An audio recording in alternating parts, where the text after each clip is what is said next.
આજે ફાગણ સુદ એકમ એટલે ધૂળેટીનો પર્વ। આ ધૂળેટીના પર્વમાં નાના મોટા સૌ કોઈ અબીલ ગલાલ કંકુથી રમતા હોય છે। ત્યારે યુવાનો અને યુવતીઓ એકાબીજા રંગોની બોછાર બોલાવતા હોય છે। કોઈ રંગ રસિયાઓ પાણીની પિચકારીઓથી પણ રમતા હોય છે। ત્યારે હવેલીની અંદર વૈષ્ણવો ઠાકોરજી સાથે અબીલ ગલાલ કંકુથી રમતા હોય છે।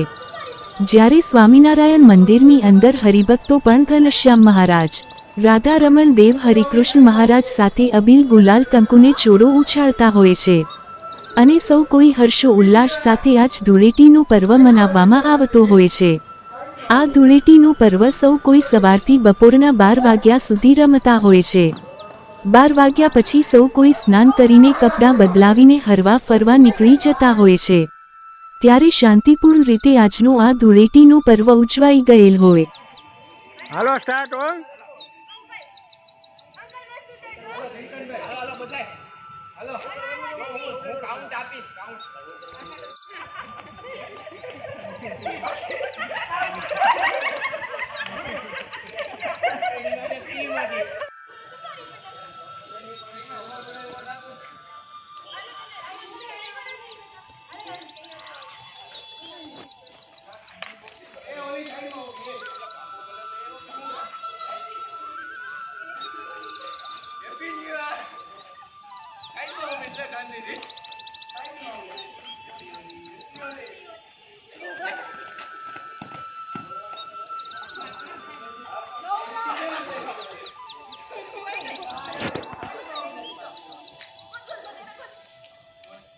ચાલો મિત્રો, ફરી મળીશું। હેલો ગુજરાત ન્યૂઝ ચેનલમાં બધાને મારા નમસ્તે।